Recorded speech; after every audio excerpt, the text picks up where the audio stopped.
안녕하세요. 드림맘입니다. 오늘은 대입제도 개편안이 나오면서 혼란스러운 부모님들을 위해서 쉽고 알차게 진짜 핵심만 말씀드리면서요. 어떻게 하면 아이들이 고등을 올라가서 1등급을 받을 수 있는지, 그리고 명문대에 진학하는 데 도움이 될 수 있는 그 방법을 알려드리려고 해요. 사실 이제 이번 입시제도 개편은 해외 선택 과목 중에 하나인 AP제도를 도입을 했지만 이 부분이 우리나라 교육제도에는 부작용이 있어서 2028년 지금 이제 중2 때부터 이 제도가 없어지고 공통사회, 공통과학 등 공통으로 이루어지는 수능을 보게 되는데요. 이때에 중2 학생부터는 어떻게 수학을 준비해야 걱정 없이 1등을 받을 수 있는지, 프리패스 할 수 있는지 리얼한 비법을 알려드리려고 하니 끝까지 시청해 주세요. 그럼 중2 이전의 자녀들은 수학 선행을 해야 할까요? 아니면 하지 않아도 될까요? 결론부터 말씀을 드리면 1, 2년 정도의 선행을 해두시는 게 좋아요. 이걸 무리해서 하게 되면 오히려 부작용이 있지만 이 정도는 준비해야 되는구나 라고 생각을 해두시면 되는데요. 그 이유가 공통사회, 공통과학까지 들어가게 되면서 고1이 되면 굉장히 해야 할 부분이 많아지고 상위권 진입을 하는데 소요되는 그 시간을 이렇게 많지가 않기 때문에 결국은 그 이전에 수학을 준비했던 아이들이 상위권을 치고 나갈 수밖에 없는 그런 시스템이 돼요. 그래서 많은 그런 친구들을 만나보고 또 제 아이도 이렇게 키워보면서 느꼈던 게 수학이 어떤 다른 과목보다 시간이 많이 걸리는 과목이더라고요.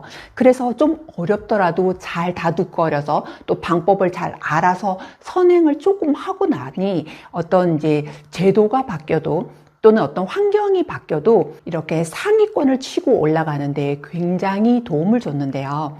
최근에 인터뷰했던 서울대 의대생이나 또 해외에 아이비리그 간 친구들, 그런 아이들도 하나같이 다른 부분에서 크게 두각을 나타내지 않았다 해도 고등학교를 올라가서 상위권을 치고 간 것은 결국은 수학이라는 과목을 잘 다지고 있었기 때문인데요. 그런데 이제 그 선행이라는 것이 이제 기본과 응용 정도 되는 선이냐, 아니면 심화까지 다뤄야 하느냐면 아이가 이제 능력에 따라서 심화까지 되는 아이라면 더 좋지만 굳이 그렇지 않다 하더라도 그 이전 단계까지 하면서 1, 2년을 선행을 하다 보면 고등에 올라가서 다른 과목도 골고루 다지기를 하면서 또 성적을 최상위로 유지하는데 절대적으로 유리한데요.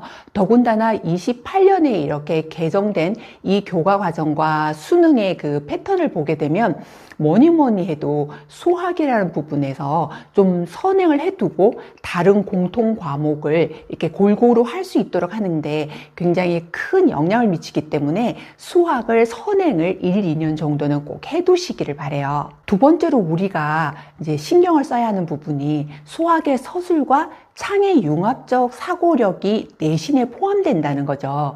그래서 이 부분이 다소 부담스러울 수가 있는데요. 절대로 그 부담스러울 것이 아니라 준비하는 과정은 그냥 간단해요. 예를 들어서 수학 관련 도서를 읽고 또한 수학 풀이 과정을 서술로 하는 연습을 이렇게 생활화하게 되면 고등학교에 가서 갑자기 뭔가 진도만 쫙 빼고 고등학교 올라가서 하면 되지라고 생각을 하는데 그 습관이 금방 잡히지가 않거든요. 그래서 어린 나이일수록 그 중2 이전에 그 자녀를 두신 분들은 관련 도서와 그리고 수학 풀이를 서술로 하는 연습을 차근차근 하면 고등학교 때 1등급 받는데, 그리고 서술과 사고력의 창의 융합적 사고력에 굉장히 도움을 주기 때문에 이 부분에 대해서 크게 걱정 안 하셔도 돼요.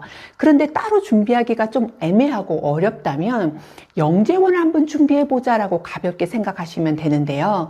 KMO 2차에서도 서술 부분이 굉장히 중요하고 그렇지만 그건 시간이 너무 많이 걸리거든요. 그래서 이 부분은 좀 이렇게 특별히 그걸 준비할 아이들만 하고 대부분은 이제 영재원 정도를 준비한다고 생각을 하게 되면 문제풀이를 서술로 하게 되고요. 또 설명도 하고 그런 이제 훈련을 하면서 영재원을 준비하게 돼요. 그리고 막상 또 영재원에 다행히 합격을 했다 이랬을 경우에는 그 숙제 과제가 수학 도서를 읽고서 독후감을 쓴다던가 아니면 창의융합적 문제풀이식의 그런 수업을 하기 때문에 아무래도 고등학교에 올라가서 거기에서 서술과 창의융합적 사고력의 내신 문제를 내고 그 서술을 하고 풀이하고 또 발표하는 부분에 무리가 없을 뿐만 아니라 아주 탁월하게 잘할 수가 있게 되거든요. 이렇게 여러분 자녀의 형편에 맞게끔 이렇게 준비를 하시면 2028년 현 중2학년 학생부터 적용되는 고등학교 내신에 서술과 창의융합형 또 발표에 대한 그런 우려는 정말 안 하셔도 되고요. 1등급 충분히 받을 수 있답니다. 이제 세 번째로는 수능 심화 과정을 하느냐 마느냐에 대한 부분인데요. 수능에서 미적2, 기하 같은 심화 과정을 넣을지 안 넣을지에 대한 그 확정이 아직 되지 않았기 때문에 미리 준비하라는 것보다는 이제 결과를 보고서 움직이셔야 할 건데요. 근데 중요한 건 이 미적 같은 게 왜 중요한지는 아셔야 하는 게 해외 대학에서는 미적을 캘큘러스 AB 문과형, BC 이과형으로 나눠서 거의 필수적으로 준비를 하고요. 사실 우리 한국에 있는 대학에서도 이과생이라면 미적을 준비하지 않는다면 굉장히 대학에서 진도를 나가기가 어렵거든요. 그래서 이런 점을 염두에 두시고 적어도 이공계를 간다거나 해외에 있는 그런 이과 계열을 간다면 이 미적의 2가 중요하구나라는 걸 미리 알아두시고 준비를 어떻게 해야겠다 개인에 맞게끔 그렇게 준비를 하시면 될 것 같아요. 근데 중요한 건 아직 결과 발표가 나지 않았기 때문에 한국의 수능만을 준비한다라고 생각을 할 때에는 그 결과 발표에 따라서 이렇게 준비를 할지 여부를 보시는 게 좋을 것 같아요. 마지막으로는 반드시 1등급 받아야 하는 수학 내신인데요.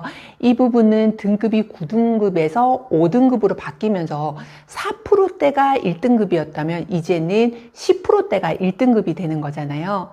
그래서 이 등급이 한 등급이 내려갈수록 가려는 그 대학의 길이 아무래도 좀 멀어지기도 하지만 또 1등급을 받을 수 있는 기회가 상당히 넓어지는 거죠. 그래서 방법을 아신다면 1등급을 충분히 받을 수가 있지만 이걸 잘 모르고 그냥 간과를 하게 되면 이 쉽게 받을 수 있는 1등급도 2등급, 3등급으로 내려갈 수가 있어요. 그래서 앞에서 설명드렸던 것처럼 선행은 어느 정도 준비해야 될지, 변화되는 입시제도에서 그 심화는 어떻게 준비를 하는 게 좋을지, 그리고 창의융합형과 사고력은 어떻게 할지에 대한 그 설명을 이렇게 보시고 우리 아이를 미리 준비를 한다면 여러분이 생각하는 만큼 어렵지 않고 또 아이가 충분히 탄탄하게 잘 해나가서 1등급을 받을 거예요. 또 등급뿐만 아니라 수능에 있어서도 탁월한 성적을 낼 텐데요. 가만히 이렇게 지나서 생각을 해보면 아주 똑똑하고 정말 천재 같은 아이들이라도 입시 제도를 잘 몰라서 하던 패턴대로 나가다가 낭패를 보는 경우도 많았고요. 생각보다 조용히 시작을 했는데 그 아이가 그닥 이렇게 뛰어나 보이진 않았지만 입시 제도에 잘 맞춰서 찬찬히 준비했던 아이들이 오히려 입시 결과가 더 좋은 경우를 많이 봤거든요. 그러니까 여러분들도 준비를 이렇게 잘 해 나가신다면 수학에 대해서 1등급, 또 내신에서도 또 이렇게 수능에 있어서도 좋은 결과가 있을 거라고 생각을 해요.